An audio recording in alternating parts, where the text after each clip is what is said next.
One man, one chance for salvation, one hero. Started from the bottom and I'll never look back. Look at all my haters, y'all making them mad. What's good, YouTube? It's your boy Christmas Hero, the channel where a true hero lives. And I'm coming at you, from Los Angeles. I just came back from Pokemon Regionals, so that was pretty exciting. But long story short, I basically wanted to go over with you guys. I know there's a lot of talk about this new card coming out in less than 9 days, or 9 days exactly. I'm pretty bad with dates, but one of those, the new Winged KURIBOH level 6. And I know there's a lot of controversy about it right now, so I just wanted to get my thoughts out there, help you guys make a decision, basically put pros and cons in one place for you guys to refer to, because it's a card myself I've been thinking about too. So I'm going to tell my thoughts about it, like I said, pros and cons. And then instead of me telling you guys what to do, because I'll be honest, I'm kind of undecided myself, I want to just help you guys get, I want to help all of us get to the conclusion together. And hey, if you disagree with each other or whatever, maybe this video will help that out too. But anyway, let's jump right in. I just want to do a quick little video. So we're just going to jump right into it, okay? So, Winged KURIBOH level 6. The cute little Slifer card, the Slifer Slacker card. That's finally pretty Jaden themed still, and still follows up with heroes. The fact that it counts as an elemental hero name is pretty good.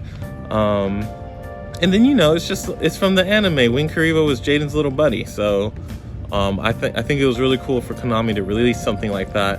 And then I just found out it's coming QCR. So that's even better. So yeah, I'll definitely be picking up a QCR copy. But now let's get to the important part. Will we run this guy? Like I said, I don't really want to tell you guys what to do because I'm undecided myself. I just want to bring forth the facts, and then you guys make the decision yourself, and then hopefully it'll help with any decision that you guys do make, instead of just being like, what do other people think about this card? And then after, I will give my thoughts on it.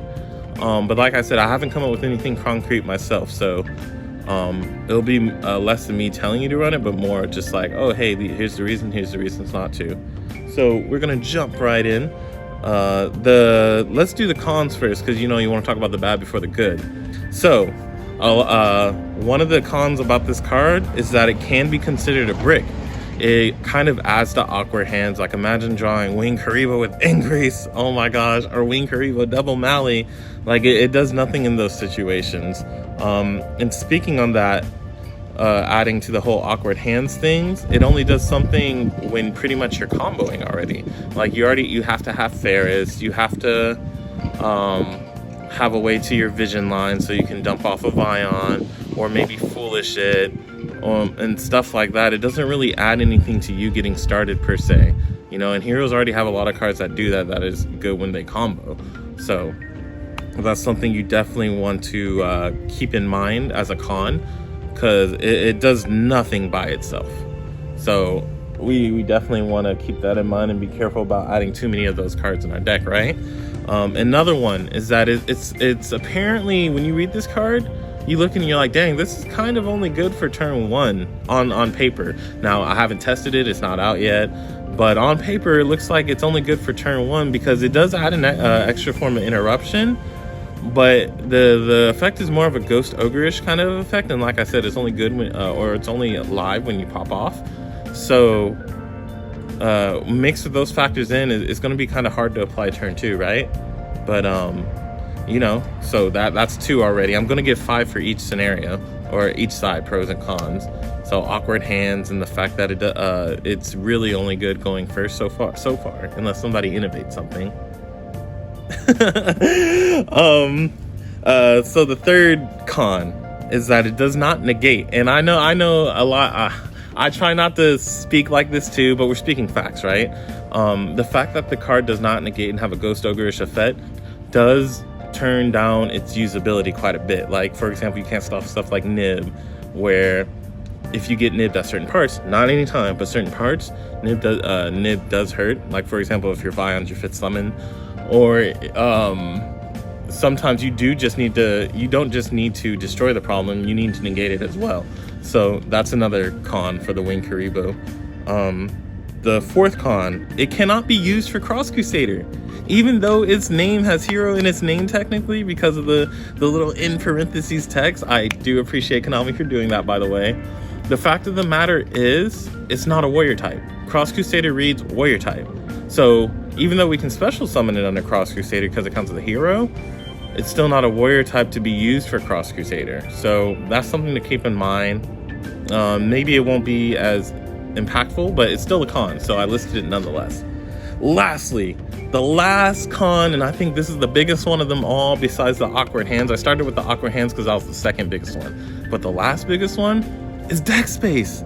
Guys, we already have a lot of cards that like are good when we combo, but man, we're adding our deck space is already limited because of it. So now we're adding another one, especially if you're trying to play 40 or maybe even 45. It's just like, how are we going to fit this into our deck? So that's definitely a big major concern when it comes to Kuriboh itself. So just a quick recap: we have deck space, we have awkward hands, it's only good turn 1, does not negate, and cannot be used for Cross Crusader. So those are all the cons that I could think of off the top of my head for this Winged Kuriboh level 6. But okay, now I know you guys heard all the bad stuff. Don't leave the video yet because we have to go over the pros too. We have to be fair, right? So just like I gave 5 reasons to not run the card, now I'm going to give 5 pros to run the card. And hey, maybe it'll end up being pro itself. So the first one that I could think of is that it's a level 6. Now you're thinking, well, why does that matter, Nathan? Like, what? Winged Kuriboh's a level 6? That does matter, guys, because that means you can dump it off of Fusion Destiny, and especially if you're running cards like Sabatil, that'll basically make cards like that live to where you can add poly, or I guess if you're Fusion Destinying for it, you don't need to add another Fusion Destiny, but the fact that you can add any fusion card is pretty cool in its own right. So the fact that it's a level 6 can be pretty good randomly for the Fusion Destiny aspect of the Omni Hero deck. Alright, so next up, Interruption. What? We as hero players, even if it's not a negate, which like I said, I don't feel like we need one. I feel like we do pretty fine, but you know, I will acknowledge a negate would be cool. It still is a form of interruption, and having a Ghost Ogreish type effect and being able to special from the grave itself to provide that interruption, I think that's pretty sick. So congrats to you, our Slifer Slacker buddy. You do add another form of interruption for us, so I approve. Next up, follow-up. Man, this card is insane for follow-up. It does add a bunch of stuff to the deck. Like I said, it adds options like Sabatil to be run, or you can even, by adding that extra interruption, say you get nibbed or something at a certain point, you can special him back from grave and continue to go into Wonder Driver plays. Yeah, you can't Cross Crusader, but you can use him to summon Wonder Driver because he's a hero. So just something to keep in mind. Or you can even save him for turn 3 follow-up, like I said. Maybe even run the double Wonder Driver, which I ran at Nationals and made pretty popular because nobody was really doing double Wonder Driver before that. But after that, you know, he was a thing for a little bit. And then even me, myself, I cut him because of extra deck space. So if you are able to make the extra deck space, saving him for turn 3 and going into double Wonder Driver could be pretty promising, since it's another engrave effect like Mali, who we just got at 3, by the way. So something good to keep in mind. Okay, so that's reason number 3. So I've listed it's level 6 so far. It's an extra form of interruption, and it can be used for follow-up. Those are pretty good check marks. My 4th one is that it's searchable. It's easily searchable. It's pretty much searchable by almost every function the deck has to search. Favorite, the whole favorite wingman line, the flame wingman, he can search it because it's a favorite card. Even something as obscure as E-Call can search it because it's the E-Hero card. You can dump it off of Fusion Destiny, you can search it off of Stratos because it's a hero, you can even search it off of Cross Crusader, you can dump it off of Vion, you can you can even dump it off of Foolish. So getting to this card isn't a problem. So that's the 4th reason. And the last and final reason, I kind of saved this for the last one, but I did kind of allude to it. it does count as an elemental hero name. So hey, we like to have that little buddy in the graveyard from what it looks like on paper so far. So it being an E hero name and not really adding anything by itself, but that's one thing. I love Crosskeeper, right? The guy that you can discard to special summon a hero and draw 2. The one thing I hate about him, he's not a hero name, so he can't be searched. And more importantly, when you do open him with Ferris, you can't discard him off of Ferris. But with this little buddy being able to get his effect engraved and be an E hero, you can easily discard him off of Ferris. So I feel like that's a cool little line you can do with the little buddy, our Slifer Slacker. And it matters a lot, because if you were to give us another card that's not a hero, that's like this, it kind of decreases the functionality a lot. But this way, by being an E hero name, which I feel like is the biggest perk to it, it can add to our combo lines instead of and enable them instead of prohibit our combo lines. And especially being an E hero name, that means you can special summon it after our much restrictive effects of Infernal Devicer and Cross Crusader.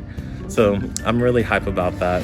The 5, so just a quick little conclusion. So the pros of running it are the fact that it's level 6. It adds another layer of interruption. It's a follow-up play because it can recur from the graveyard. It's searchable, and it's an E hero name. And now the cons is that it does add to awkward hands and bricks because it does nothing by itself. It may be only good turn 1 so far as I'm making this video.